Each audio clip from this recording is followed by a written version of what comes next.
Tēnā koutou katoa. Ngā mihi nui kia koutou.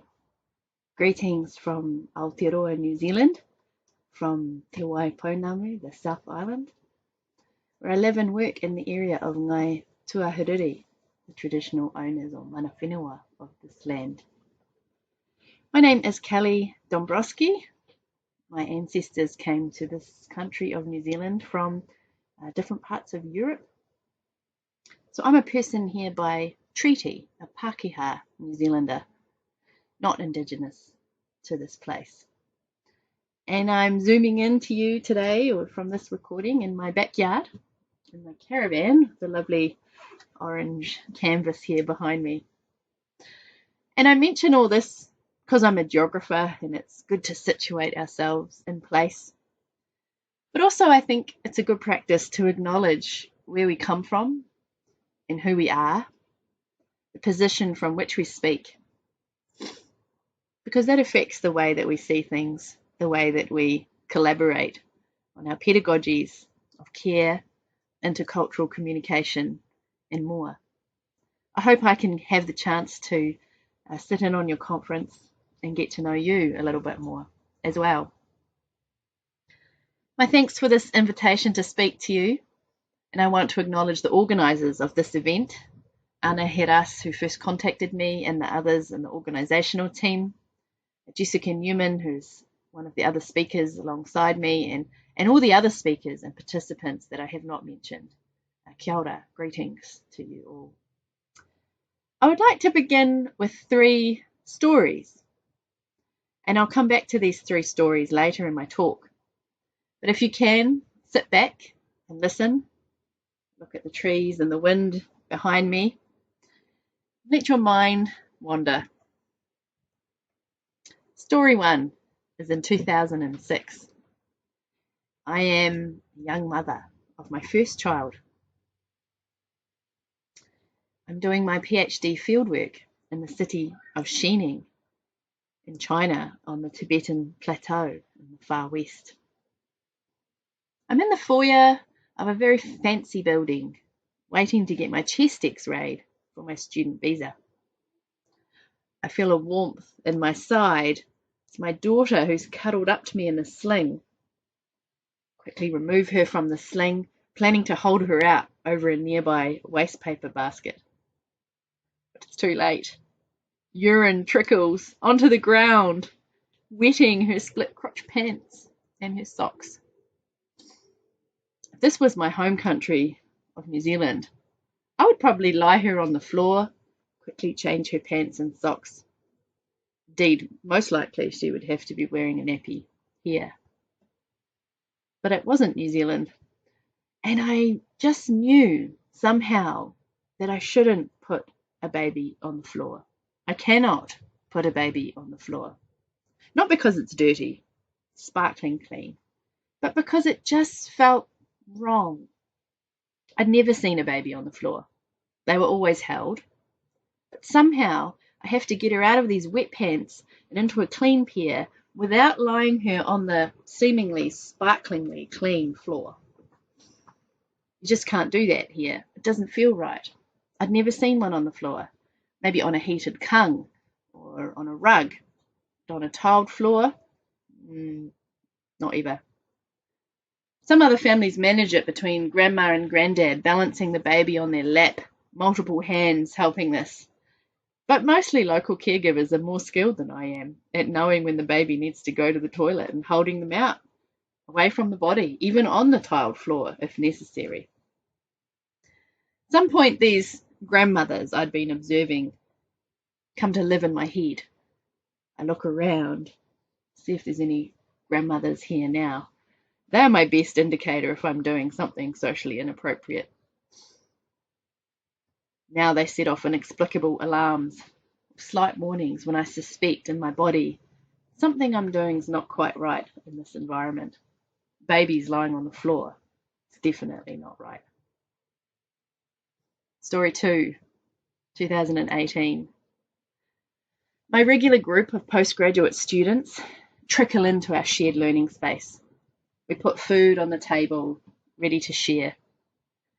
We joke about how little or how much work we have been doing.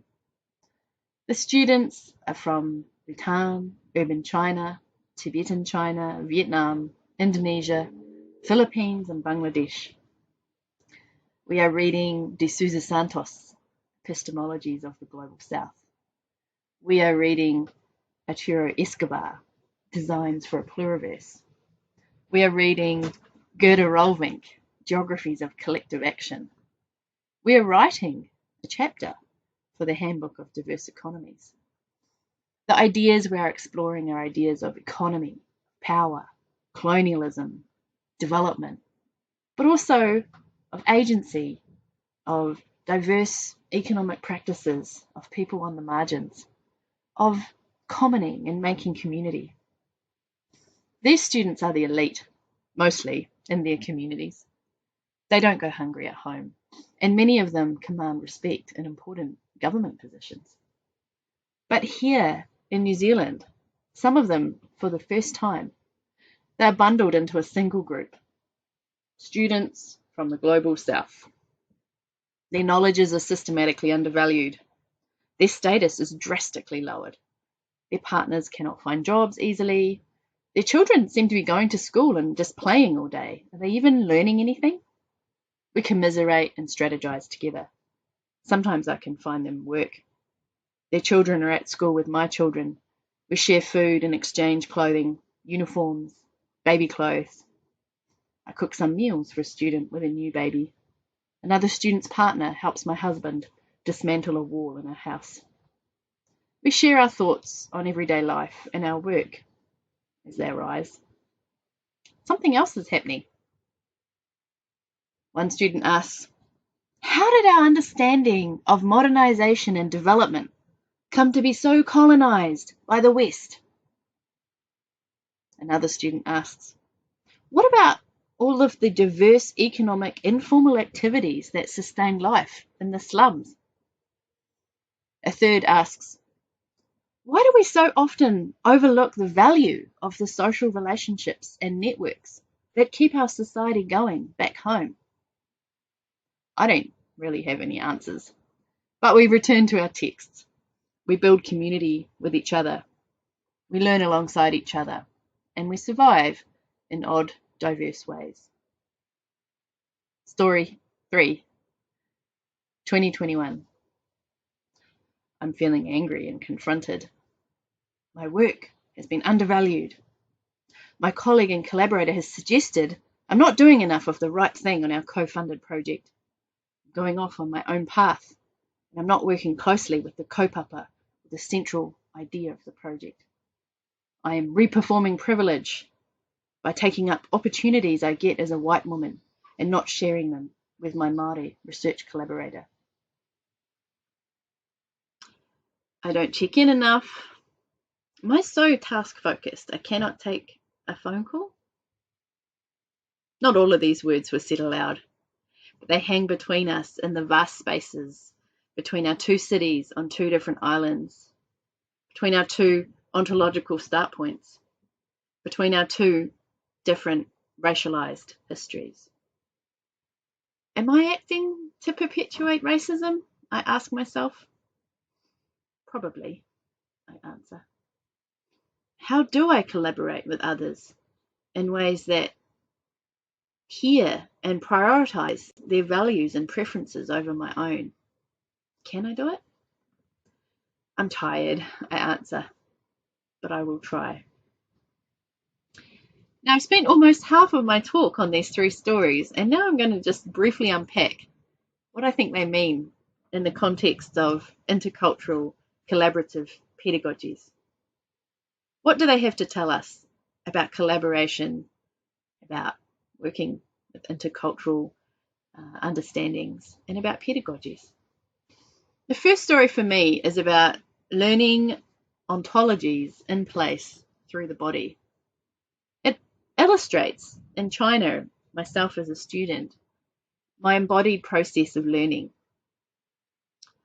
I first began learning about different cultural understandings of the world when I was at school. I had the privilege of learning Te Reo Māori, the indigenous language of New Zealand. And it was fascinating for me as a teenager to learn, as many of you will have learned with multiple languages, that language reflects completely different worldviews in its very structures, its idioms, its rules.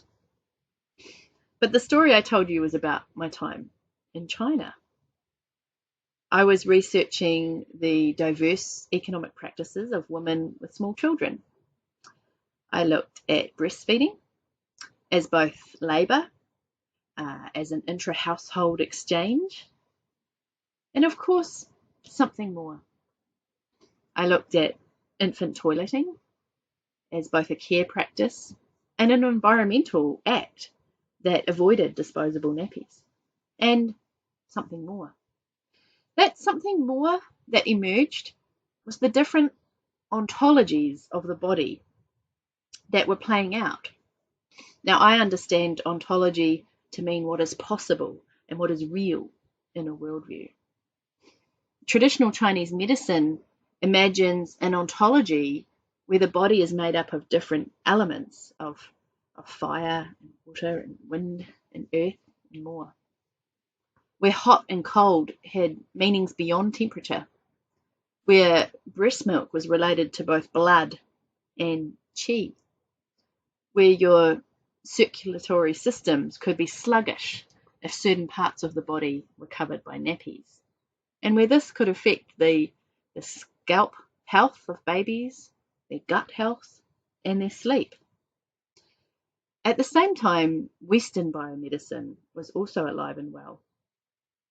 This is an ontology where none of those things mentioned previously were possible or real, or at best, they were just currently badly explained by traditional Chinese medicine, awaiting the real explanation from science. For myself and the other mothers, these two ontologies of the body were both present in one body. Sometimes I could feel my uterus becoming cold, or my breast milk letdown was improved when I drank some much needed mutton soup. In that story I tell you about how I first became fluent in this other ontology through my embodied senses that something was okay or not okay. What was happening is that I could come to know through the body. I could trust the body to teach me things that didn't make sense rationally. And here we get to epistemology, or what can be known and how we come to know. What my experience in China taught me is that learning and knowing is about the body, and that learning a new way of thinking, a new ontology and epistemology requires a pedagogy of the body. The second story I've called Teaching Texts in Collaboration Cross-Culturally. It's about me and my students trying to work out how to get through the pedagogical journey of the thesis. In my other work with students, we had divided up the PhD journey into 3 intertwined, graded journeys. The journey of the intellect, the journey of the emotions, and the journey of self-management. And I think embodied learning comes into play with all of these. In the first, in the journey of the intellect, the brain and the mind is also part of the body. We're not like a brain on a stick. We learn to make sense. And what makes sense is both embodied and cultural. In that story, the group started to feel and experience what it was like to be marginalized and how they had to rely on community to survive. And this started to help them make sense of the text that we were reading. This doesn't make their marginalization okay, but it does mean that making space to bring it into the room is important. In the second journey of the emotions, when we read our text together, people struggle with the language, but also with their own feelings of insecurity and frustration. I mean, D'Souza Santos's hard work to read. Reading is hard work. Getting into the mind of an author is hard work. So we need to share our struggles together and point out the different ontological assumptions made by the authors that don't fit with our views of the world. We need to listen to each other, compare our experiences. We get annoyed with each other, we muddle through it. The benefit of the collaborative pedagogical approach is that when one person is on a downer, another person is on an upper, and we can pull each other through. In the third journey of self-management, well, with this particular group, they were all pretty motivated, good self-managers. But what became a journey was learning how to operate in different power relations cross-culturally. Often with my Pākehā New Zealand European students, the challenge is to get them to listen to me and to take me seriously. But with this bunch of international students, the challenge is to get them to take me less seriously, to not take me too seriously, to see me as fallible, not as the professor up there, separate from them. It's part of the community of learners struggling with text, struggling to produce text. So for me, I try to focus the group on the pedagogies of producing a text. This is not because I thought the thesis text was the only thing that they were learning and the only thing that we needed to do, but because in the end, this is what they were here for. They were going to be judged pass or fail on the quality of this text. So rather than try and convince people of the rightness or the wrongness of a particular standpoint, viewpoint, theory, we focused on helping each other produce a text that would be understood by the examiners. We focused on directly facilitating opportunities for all of us to learn strategies for clear writing, facilitating access to editors and writing workshops, for example, and seeing ourselves all as writers in progress who needed help clarifying what it was we were trying to say. The last story I've called Confronting the Limits of Myself was about a recent interaction I had with my collaborator. And I guess, like many people in my area, I've prided myself on my ability to collaborate cross-culturally. But when I was working on that recent project, my stressed, productivist, task-oriented alter ego somehow took over. In this project, I'm working with a really big team across the country. We've come together from a lot of different disciplines and different areas. The main investigator is a very talented Māori woman who works in the area of sustainable urban design. And she's trying to corral a lot of different folks together to produce a tool for measuring sustainability or assessing sustainability based on Māori ontologies of connection and Mauri, where Mauri is a life force similar to chi. But I was kind of continuing along my own path with my own small group of community economies collaborators, creating a parallel community economies return on investment tool. I wanted to continue to work with the people I was comfortable working with, to continue with my interviews, documenting the different diverse economic activities going on in the region, and to use that as a way of thinking about how we invest our time and energy into transitioning to different kinds of well-being-based economies. And I'd done a fair bit of theoretical work in this area, but I'd also done a fair bit of theoretical work writing with my new collaborator, but I'd sort of held those concepts apart at arm's length. At some point, it became clear to me over a number of difficult interactions that this was not the intention of the project, and I had perhaps completely missed the point. But the communication styles we have are so embodied and during these times of COVID, by phone and even by video, it's easy to miss people's signals. So at some point, I had to step back and consider the very real possibility that I had been continuing on my path of privilege and success and not really engaging wholeheartedly with genuine cross-cultural collaboration. It's actually the second time that this has happened to me in a partnership with Māori co-authors, which is why I know it is me and it's something that I need to pay attention to. So in my body, I felt resistance and anger, but this time, I'm not sure I could trust my body, or I could trust it to tell me something was going on. But I think my body was calibrated wrong. In these times of COVID, collaborating by distance, I'm not sure I can trust my body's take on something.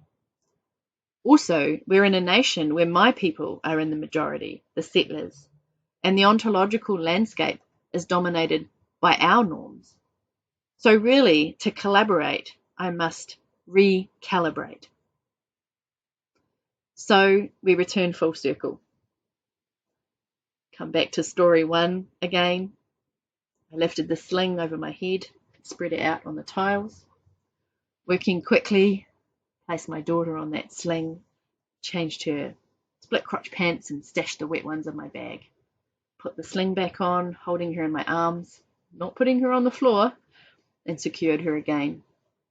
This research instrument, this body and my daughter's body, we experience the different hygiene, spatiality, and ontologies of baby care in a more than rational way that exceeds explanation. I just knew what was acceptable. And the trick I learned was to pay attention to that knowledge, to pay attention to that discomfort, to acknowledge my body and to somehow write and communicate it into my work and my learning. Story 2 again. I sit on the stage at graduation, squinting into the spotlights, adjusting my robes designed for medieval men. I will not get to stand and clap for my students because they all have to graduate in absentia. They're back home fighting COVID wars of their own. But they've been examined, the texts were produced, the texts were analysed and examined, theses were defended, articles written. They're now teaching and sharing in their own capacities. In Bhutan, Sonam consults on water and gender policy. In Indonesia, Rurin is managing the ASEAN response to pandemic and other disasters. In Vietnam, Huang is challenging the norms of climate change adaptation strategies. In Tibet, Georgie is working with his village for different kinds of land-based livelihoods. In urban China, Ming is writing an article. In New Zealand, my Bangladesh student has settled into a new job, had a new baby. Our group disbanded. We'd struggled through the texts of others and produced texts of our own. They wrote an article together at the end of their time, and they wrote, the reconnection to what is valuable in our societies helps us to see the agency not only of ourselves, but our fellow people in the majority world. What they're really getting at there was the ways in which connecting to the values of social relations, re-understanding marginalisation, thinking about the diverse economic activities that support life, both for them here in New Zealand, people back home, help them to re-engage with this idea of agency and collaboration. Story 3, again. I talked to my collaborators, we reconfigured our research goals. As I started to lean into the discomfort, I found that I was learning again. As I let go of the productionist milestones of my grant mind, I found I was excited about what we could do. As I started to do the work my colleague asked me to do, I found new openings and possibilities for change. As I tried to set aside my own individualism, I discovered that collaborative pedagogies are not just for me teaching students or for myself as a student learning, but are for all of us throughout all of our lives. Nō reira, tēnā koutou, tēnā koutou, tēnā tātou katoa. Kia ora.